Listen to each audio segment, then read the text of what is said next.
By a show of hands, how many people know where this photo was taken? So this is a spot that they call Holy Mountain.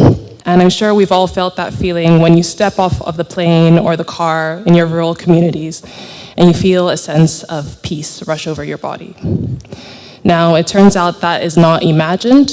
There's a study that found 14 out of 18 people experience an extreme reduction of the cortisol hormone, which is the stress hormone, when they are exposed to nature. So if you've ever experienced that, it is not imagined, it's a real physiological event. So going back to this moment, I did have that feeling of calm rush over me, and I had what I could only describe as a God dream. Growing up, the Obudu Plateau was very important to my family. There was a time when you could step out of your cabin and you'd see baboons sunning themselves, the forests were lush and abundant, but that day, there were no baboons, the forests were receding, and the local community, they were struggling. So my dream was simple. How do we restore this region to its former glory? So coming down the mountain that day, I was filled with excitement, joy, motivation, youthful exuberance, as some people will call it, and then reality struck. How? How do you restore an entire region without expertise, without knowledge of the region, well, in-depth knowledge of the region, and most importantly, without money? So, I did what I do best. I looked within myself. I went on LinkedIn, I found a lot of researchers and people who are experts in the community. I spoke to community members, village elders, and chiefs, and I understood what their pain points are.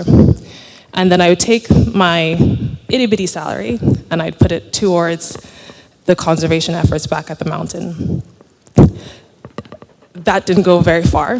So then I did what any young adult would do. I went to the bank, not the commercial bank, the bank of mom and dad. And very soon, as soon as the loans request started, they soon shortly ended. They said no after a while. So then we were, in some ways, back to square one. But then something really miraculous happened. I received one of my first donations from a dear friend and a mentor. It was 1.5 million naira, and it birthed a business. It bought us some time to get creative.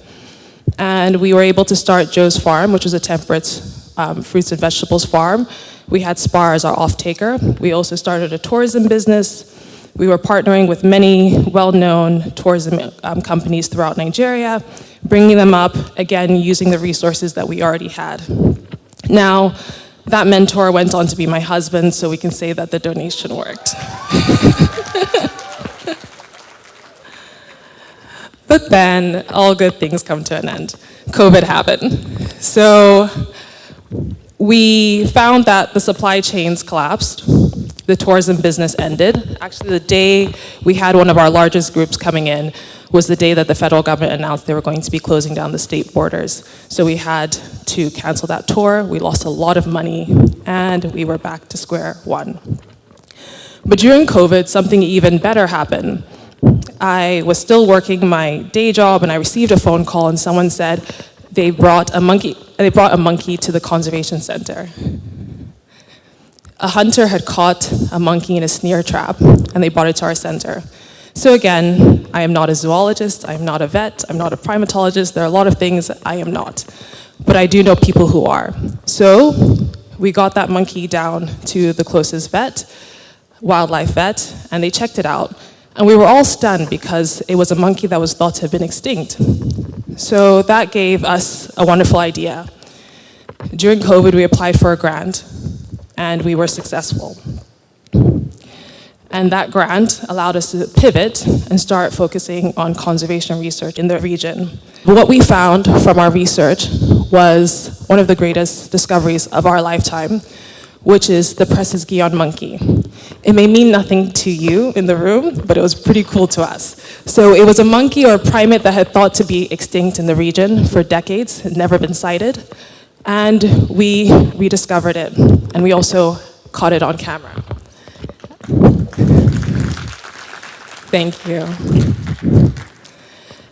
And why that was even more important to me wasn't because we made this rare find, but it was more so because all the conservation efforts we had been putting towards the community, the reserve, the reforestation, it had actually been working, because that meant the forests were once again lush enough for the wildlife to return to.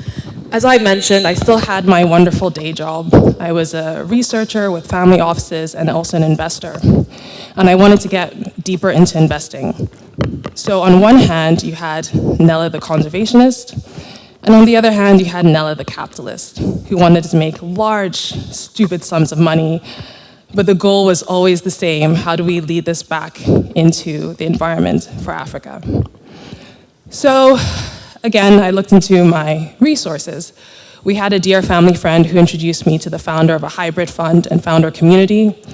That led to an interview. That interview led to a job. That job led to me meeting a woman who is now my business partner, and she also promoted me in that job, and I ran the hybrid fund. And that experience led me to working in another venture capital fund that was investing throughout Africa. And that led me to getting the experience to found Ubuntu Capital. So it was a very full circle moment. So as I wrap up, I often get the question, Nela, what does this have to do with capital? Why the monkeys? Why, how are they interconnected? And the truth is that it's completely interconnected.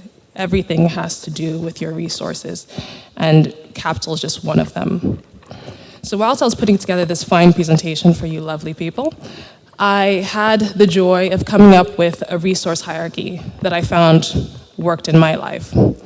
So number one, I had my internal resources, my why, my clarity, my purpose, my mountain, if you will. Then, number two, I had my immediate resources, my environment, my friends, my mentors. And then we had our iterative resources, and this is the part that I found really exciting. If you think of life as a video game, each stage, what does it help you unlock within yourself? What new skills, what new opportunities? What are you honing within yourself at any given moment? And then finally, external capital.